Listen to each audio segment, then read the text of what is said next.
Computer. Recording, it's about to start. Lisa Loud, welcome to Club Chill Records, Tracks of the Unexpected. Me, Snowy, I've got my girlfriend Twiggy in the background, as you can see. Good to see you. Your smiling face is always great. Hey, you just been to Greece. Everything good? Everything all right out there? Yeah, I mean, obviously, you know, we're in very uncertain times, but we were super lucky. And I think we just literally got away in the nick of time. Sadly, my boyfriend had to cancel his holiday with his daughter to Ibiza due to the quarantining and everyone having commitments when they got back. So it was like, you know, kind of lastminute.com, find something, need to get away. Yeah. And we managed to get to Greece, and it was perfect. And, you know, there was a very, very strict regime on entry. When you arrived at the hotel, they disinfected all the bags. There's hand sanitizer everywhere that you don't touch. At the time, certainly, and you certainly saw, you know, a nation that kind of had their act together. Obviously, right from the start, anyone serving in any respect had some kind of visor on. So you sort of felt very, very safe. And, you know, once you're out in the open and there's more space anyway, beaches and swimming pools were, you know, incredibly quiet. So it's a bit of a luxury, really. Yeah, we had a lovely time. It was good. Really good. It looked wonderful. I totally understand that. And, you know, we're all experiencing the same sort of thing, aren't we? You know, so. But hey, look, Tracks of the Unexpected. I know there's been a lot of interest on the build up to this from people, right? So I guess people are interested what you've got in your record collection. And have you got 4 tracks for me and 1 chill track? Yeah. What people wouldn't expect you to have. And then tell us about why you chose them and what meaning they have to you. So it's a very personal thing that perhaps someone like yourself doesn't get the opportunity to talk about, you know? So what have you got in your record collection then? Okay, so track 1 is going to be Tina Marie, Portuguese Love, which I think, you know, with me being really girly and sort of coming from a soul background, I don't know whether I'm a shocker anyway, really, and whether I'll shock people or not. But it's nice to have things that have, you know, kind of not a house content that have a story. And this particular track for me, it was like I was going out with my first ever boyfriend and I was a teenager and I was going away on holiday with my mum and dad, and it was all that, I don't want to go, I'm going to miss my boyfriend and all that kind of jazz. And like your mum and dad going, give it a rest, you know, just like, you know. And I went off with my Grundig, like, tape cassette player with Tina, you know, all my favourite soul tracks. And Portuguese Love was the one that I just kept like putting on rewind and putting on rewinds and putting on rewinds, and it kept reminding me of him. So there's like, it's just a mad story for a fantastic record. And she is, you know, one of my favourite artists of all time. I mean, she could sing a phone book, couldn't she? She's just amazing. Hey, look, so a teenage Lisa Loud, right? So where did you grow up, Lisa? Where did you spend your teenage years? I was born and bred in southeast London, so I was born in Guy's Hospital, lived on the Walworth Road all my life, which is, you know, there's like a funny story about being a roader, you know, so we were all very fashion conscious, very music conscious, you know, very, very into everything at a really young age. And there were discos that were like on estates, like the Haygate estate and whatever, and you know, you'd meet at the Wimpy and you'd have a big gaggle of you and all that sort of stuff. And then, you know, we kind of, if you like, got a little bit more sophisticated and kind of ended up in pubs. And that was when like people like Nicky Holloway and Danny Waters and people like that were promoting actual proper disco pub nights. So you could go to any pub like on the Old Kent Road and it would be like Pete Tong, Nicky Holloway, and none of it really mattered who it was because they were your mates, you know, and you'd sort of like end up in, you know, drinking, you know, copious amounts of vodka and orange and cider before you got there and puking up in a paper bag, basically. So yeah, the end result was always the same, but, you know, listening to great music at a very, very young age and being in a dance environment, you know, and creeping in and not being old enough and all that sort of stuff. So yeah, so that's kind of how it all started for me. You know, I'm going to the Lyceum and seeing Steve Walsh and people like that, and and all that sort of stuff. So it was all about soul music, really. Yeah, I was going to say, as soon as you said sort of that part of London, it was soul, wasn't it? Because almost like if you go the other side of the water, it was that whole sort of jazz funk scene. You know what I mean? Going out to Yeah. Essex and all that. So very, very different. Right, wonderful, Tina Marie. Track number 2 then in your record collection that we wouldn't expect you to have. Okay, so one of my favourite artists of all time is Prince. Again, it might not be a shocker to many, but when I sort of got into the acid house scene, what amazed me about seeing Alfredo working behind the decks in Amnesia was this collection of music that was not what you would normally have when you was at home. So we were going to soul or disco nights or rare groove nights. When we used to go to see Alfredo was playing Balearic, which, you know, we considered Balearic for the first time, a new genre, something we didn't really know. And there would also be The Cure, and there'd be house, and there'd be hip hop, and there'd be this like, just like a accumulation of so many different styles that it just put a completely different spin on everything. And I did love Prince anyway. He, you know, just everything about him, you know, the tightness of the band when you saw him live, him being so completely like extrovert, his songwriting skills, totally amazing. So my next track is going to be Pop Life.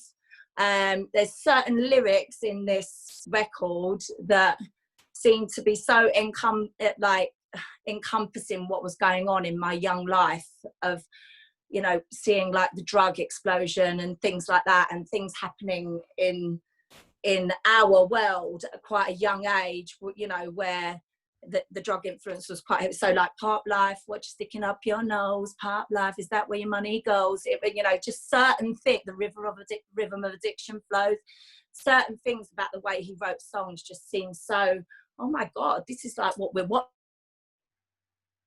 I was fortunate enough to go and see him live on a number of occasions. So it always stuck out to me, that record, and it's so completely groovy and you can dance to it. So I love that.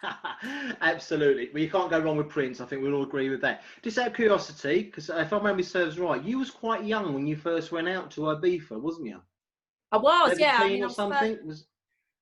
16. Right. So I was going out there since 1985. I was quite fortunate. My father worked for British Airways. So I had the opportunity of buying like what you'd call like a staff ticket. I was actually like a financial consultant. I couldn't wait to get out of school and earn my own money because I wanted to buy all the clobber and I wanted to go out partying and all that stuff. So I was out working like from a very young age and had quite good jobs and earned quite a lot of money. I just worked my arse off, played my arse off, you know. But my dad worked for British Airways, and we was very, very lucky because I could literally pop over to Ibiza for the weekend and pop back and sort of do my sort of Monday morning job on no sleep. But I did it. But yeah, and so that's how it come about. I mean, I was a figment of so many people's imagination because so many people had sort of gone there and spent the whole summer there. In 1987, I didn't go home, but the couple of years before, I think people was always, you know, my sisters say like everyone would be like, well, where's she gone? Like, you know, like I'd be like there, like literally for 48 hours and then gone. So yeah.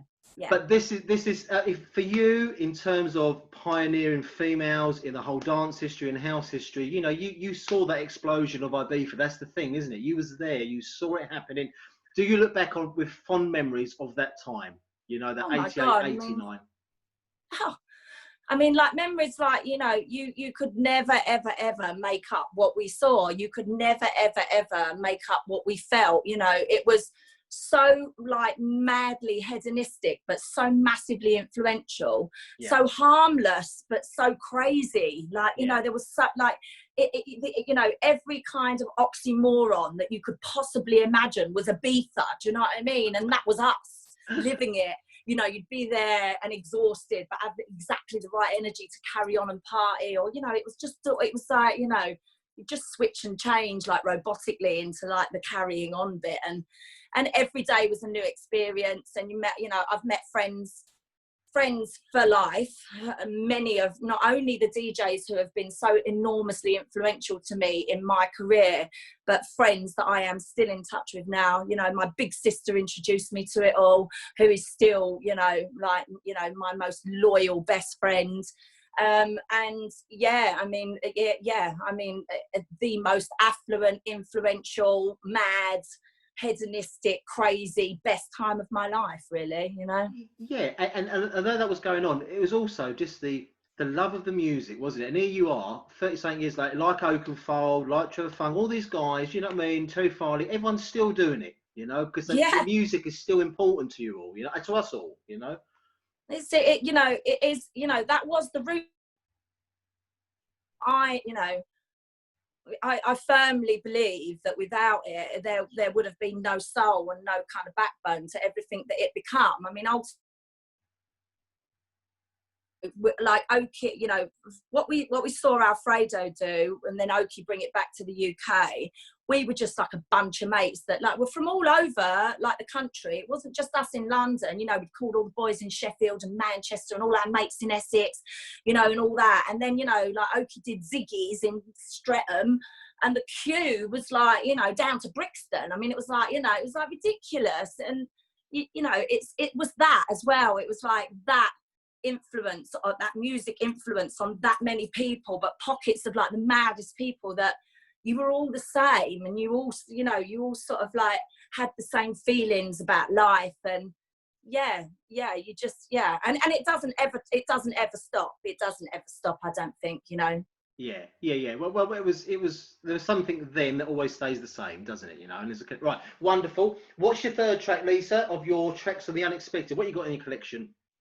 Sade, who's one of my favourite female artists of all time. Yeah, it's incredibly difficult to pick a record from Sade, because obviously her albums were like literally full of 12 amazing tracks. You know, back in the day, you'd buy an album and you'd have the 2 hits that the record company released, and maybe one that was on a B-side that was amazing, and then the rest were like fillers. Yeah. But like Sade would be like track after track after track after track. But Sweet is Taboo is one of my favourite records, and there's an evoking image of Sade that I will never ever forget. We were at the African Centre, Shaken Finger Pop, which was on a Sunday. This was like late 80s. And Sade was just like dancing like in the centre of, I mean, it's a tiny little room, really. It felt so much bigger if I think about it now, but like tiny little room, really low ceiling, sweating, everyone's sweating. But she just sort of like had this sort of like aura and glow, and she just looked like a little doll. And I think everyone was just mesmerised by her, and I was just absolutely blown away by her beauty. And she was barely moving, really, but. Yeah.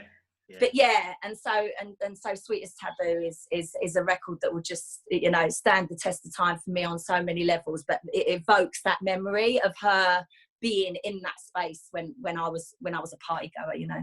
Yeah, she's coolness supreme, isn't she? I actually played only last week that album she put in '89, the Pride album. Yeah. And again, every track in it, one after the other, you know. So just wonderful. Brilliant songwriter, you know. It's like, you know, from our generation of that time, you know, the fact that people were writing, it just takes them onto a different artistry level. Do you know what I mean? Like, to totally different respect for people that write those kind of songs. And you mentioned Shaken Finger Pop there, so we've got to give a shout out to Norman J, so that's all good. Right, what's your next track then? What's your 4th track before we get to the chill track in your record collection? So I'm gonna go with, I'm looking at my notes, I'm gonna go with Talking Heads. Wow, Burning Down the House. Yeah. The Stop Making Sense album for me was like, oh my god, like, and David Byrne was just so cool. And I remember, I think he'd done like something, I think it was like at the Palladium or something, and he wore this like mad square suit that had obviously some kind of like something inside the fabric that just like moved with him when he was dancing. And I was transfixed. I just literally could not it was just such an amazing performance. The entire show was just amazing. And again, that album is just got tune after tune after tune. And in the days of, you know, the most influential times, the Spectrums, the Future, Loud Noise, Amnesia, you know, Talking Heads was a band that we all played, because you could, you know, it was dancey. And there was, you know, they were just so amazing, and he was just so cool. Yeah, they kind of rocked my world a bit. So yeah.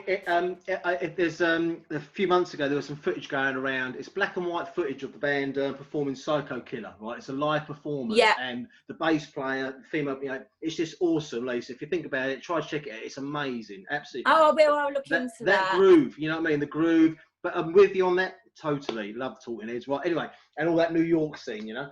Right. Yeah. Have you got a favourite chilled track then? This falls in line with the Club Chill Records thing. So from you, with all your experience of music and Ibiza and sunshine, sea and sand, what have you got going on? What came to mind for your chill track?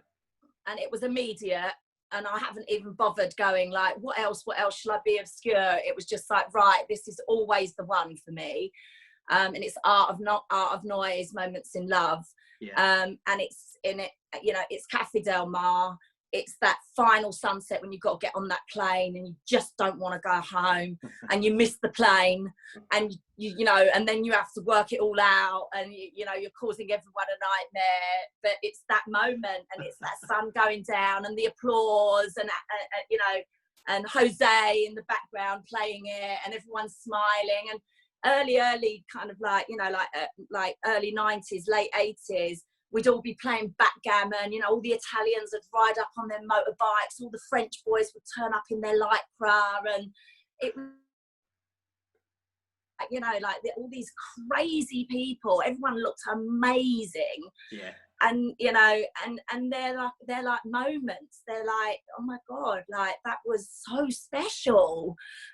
And consequently, I've missed a number of flights because of it. So it has to be Art of Noise, Moments in Love. I cannot imagine for one moment, Lisa. Right, Lisa Loud, thank you ever so much for that. Okay, really, really appreciate that being part of this. Those are wonderful. You've got to write your story. You've got to write your book, haven't you? I know you've been thinking about it for a while now. It's got to happen. Come on, we need the Lisa Loud autobiography, right? There's a lot of stories going on there. But it's the way you deliver it. So look, thanks for taking the time. Really, really appreciate it. Take care. See you very soon. All right? All right, darling. See you later. Bye. Bye. Bye.